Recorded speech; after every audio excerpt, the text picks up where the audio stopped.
ఏపీలో పరిస్థితులు పెనం మీద నుంచి పొయ్యిలకు పడినట్లయిందని కాంగ్రెస్ అధికార ప్రతినిధి తులసిరెడ్డి వ్యాఖ్యానించారు. వైసీపీ కూటమి పార్టీలు రాహుకేతువుల్లా గత 10 ఏళ్లలో రాష్ట్రాన్ని అధోగతి పాలు చేశాయన్నారు. 16 మంది ముఖ్యమంత్రుల కాలంలో లక్షల కోట్ల అప్పు ఉంటే రాష్ట్ర విభజన తరువాత అదనంగా 2.5 లక్షల కోట్లు టీడీపీ, మరో 5 ఏళ్లలో జగన్ ప్రభుత్వం 6 లక్షల కోట్లు అప్పులు చేశారన్నారు. కూటమి బడ్జెట్ బాహుబలి కాదని, బాహుబలి అప్పుల బడ్జెట్ గా ఉందన్నారు. జగన్, చంద్రబాబు ఇరువురు రాష్ట్రాన్ని అప్పుల ఆంధ్రప్రదేశ్ గా మార్చేశారన్నారు. సూపర్ 6 హామీలు సూపర్ ఫ్లాప్ చేశారన్నారు. ప్రతిపక్ష హోదా కోసం జగన్ పట్టుబడడం పిల్ల చేష్టలని వ్యాఖ్యానించారు.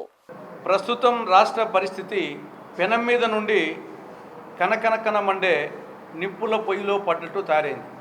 జగన్మోహన్ రెడ్డి పాలనలో రాష్ట్ర పరిస్థితి పెనం మీద ఉన్నది. ప్రస్తుతం చంద్రబాబు నాయుడు గారి పాలనలో పెనం మీద నుండి కనకనకన మండే నిప్పుల పొయ్యిలో పడ్డట్టు తయారైంది. అటు వైకాపా, ఇటు కూటమి పార్టీలు రాష్ట్రానికి రాహు కేతువులుగా తయారైనాయి. దొందే. జగన్మోహన్ రెడ్డి ఏమో గత 5 సంవత్సరాల్లో అరచేతిలో వైకుంఠం చూపించాడు.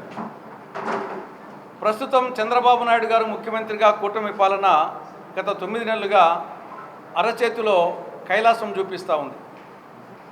జగన్మోహన్ రెడ్డి 5 సంవత్సరాల పాలనలో రాష్ట్రాన్ని ఎన్ని విధాలుగా భ్రష్టు పట్టించాలనో అన్ని విధాలుగా భ్రష్టు పట్టించాడు. రాష్ట్రాన్ని అప్పుల ఆంధ్రప్రదేశ్గా, అరాచక ఆంధ్రప్రదేశ్గా, ఆటవిక ఆంధ్రప్రదేశ్గా, మధ్యాంధ్రప్రదేశ్గా, డ్రగ్ ఆంధ్రప్రదేశ్గా, జూదాంధ్రప్రదేశ్గా, గంజాయి ఆంధ్రప్రదేశ్గా మార్చి సర్వనాశనం చేసి ఆయన వెళ్ళిపోయినాడు.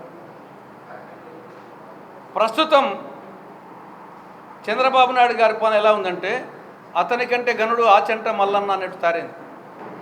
ఈ 9 నెలల్లోనే అంతకంటే అధ్వానమైంది. మద్యం పరిస్థితి ఎలా ఉందంటే మండలానికి 4 మద్యం షాపులు, 40 బెల్ట్ షాపులు. ఇది మద్యం పాలసీ. మద్యం ఏరులై పారుతూ ఉంది.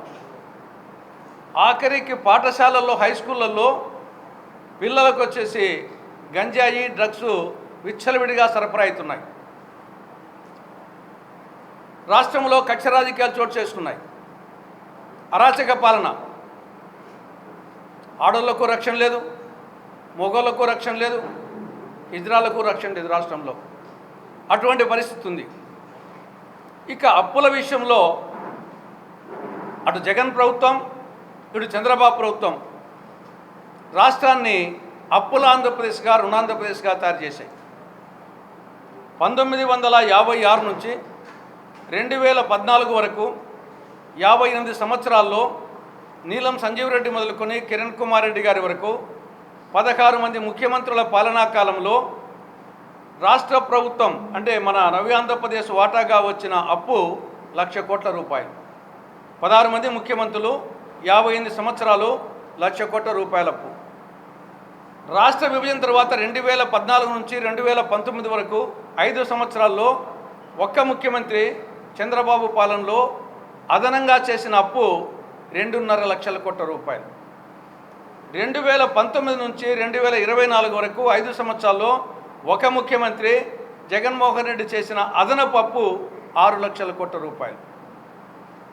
58 సంవత్సరాలలో లక్ష కోట్ల రూపాయలు. 5 సంవత్సరాల్లో 2.5 లక్షల కోట్ల రూపాయలు చంద్రబాబు. 5 సంవత్సరాల్లో జగన్మోహన్ రెడ్డి 6 లక్షల కోట్ల రూపాయలు.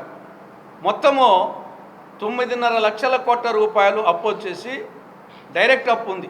తర్వాత ఇదే చంద్రబాబు నాయుడు గారు, ఇదే టీడీపీ కూటమి పార్టీలు పదే జగన్ ఈ రాష్ట్రాన్ని అప్పుల కుప్ప చేశాడు, రుణాంధ్రప్రదేశ్ చేశాడు, ఇంకా అప్పు పుట్టకుండా చేశాడు, అప్పు తీసుకొద్దామన్నా కానీ ఇంక అప్పు పుట్టే పరిస్థితి లేదు అని నిన్న బడ్జెట్ ప్రవేశపెట్టే సందర్భంగా ఆర్థిక మంత్రి పయ్యావుల కేశవ్ చెప్పిన మాటలు ఇవి.